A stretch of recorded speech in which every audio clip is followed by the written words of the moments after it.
Democratic Congresswoman Julie Johnson of Farmers Branch, thank you so much and welcome back to Eye on Politics. Thank you, Jack. Thanks so much for having me. You bet. So you were in the Capitol yesterday for the inauguration. What was it like and what stuck out to you with President Trump's speech? Well, I have kind of two aspects of a reaction to yesterday. The historian in me and that kind of perspective, it was humbling to be there, in our nation's capital and this beautiful historic rotunda with every living president, the Supreme Court, a majority of the members of Congress in a very intimate setting.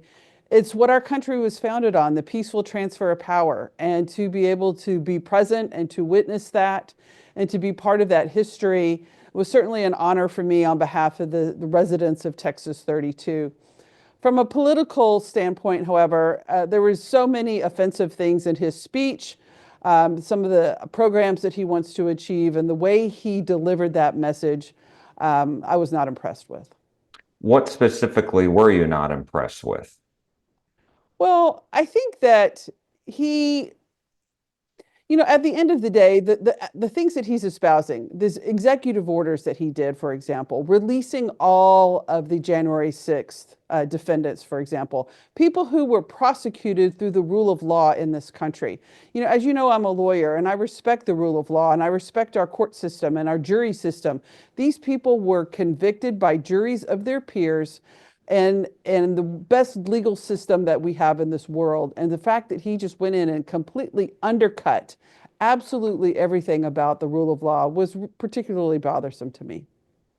And was there Especially, any, oh, go ahead. and especially being in that building. We were in that space yesterday in the hallowed Capitol watching a presidential inauguration, the very same space where those January 6th rioters attacked. And so that juxtaposition was not lost on me.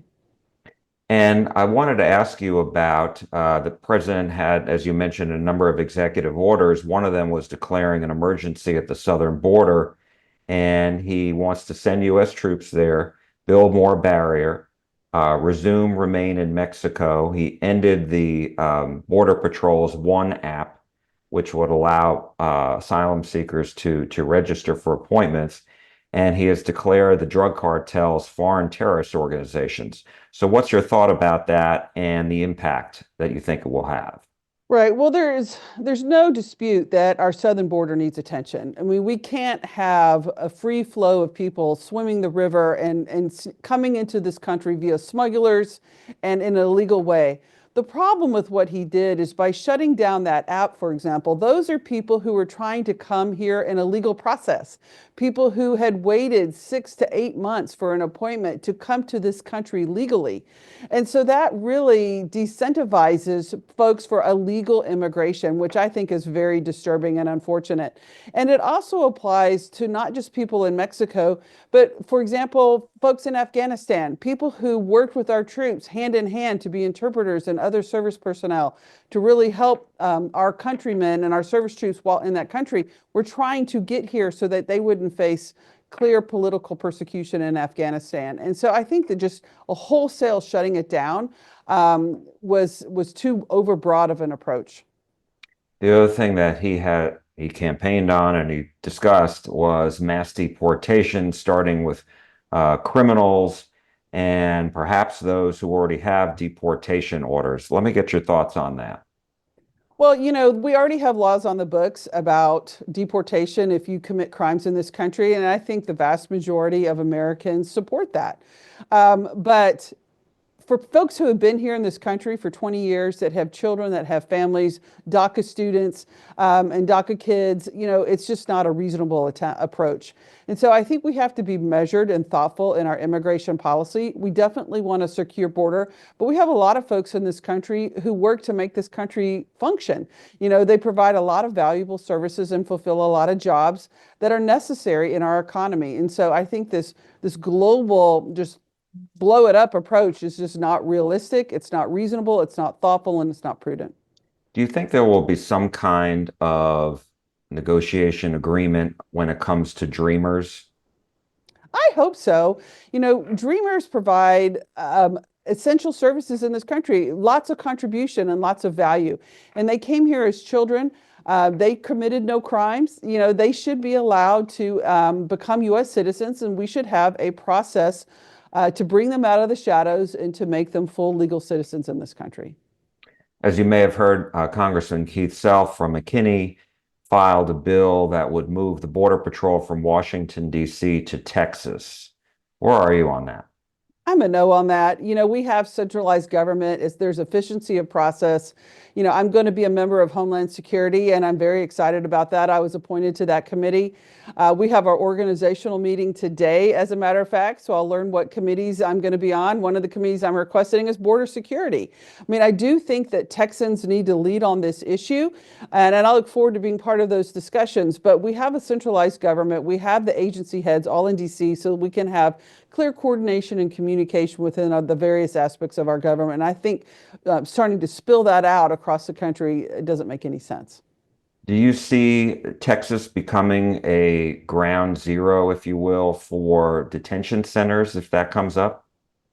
Well, I think the Republicans are certainly trying to do that. We saw Don Buckingham, our land commissioner, offer real estate down on the border to do that very thing. We need to have resources put into processing folks. What we need is a fair, fast, and final immigration system, one that fairly applies the law, that fairly considers people's applications, that's timely. We have unreasonable waits. There's 5 to 6 years to get an appointment. We need to fully fund our processing centers and staff, and so that people can make a determination so they know if they have a legal entry into this country or if they are not able to.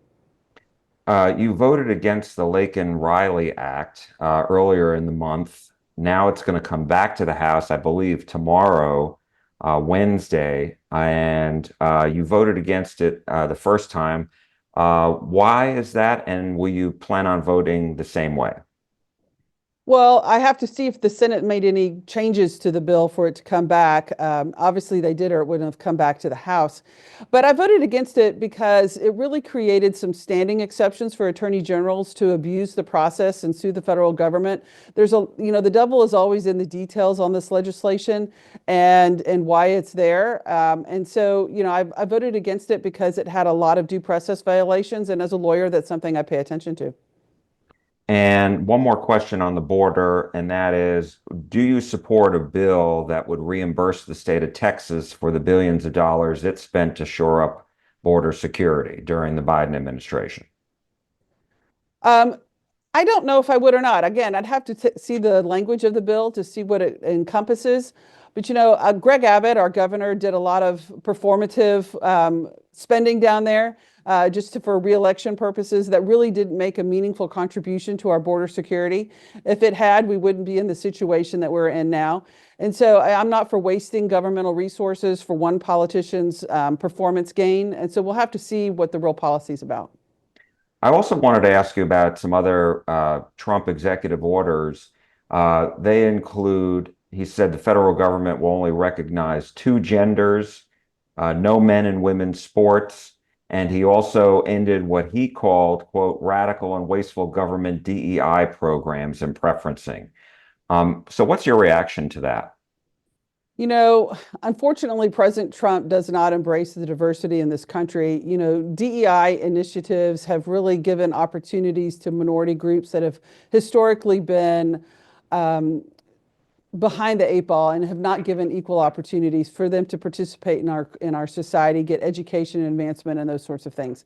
So I think it's really unfortunate that he has chosen his first day to target these folks. And I think that everyone in this country deserves a free shot, deserves a fair shot to achieve the American dream.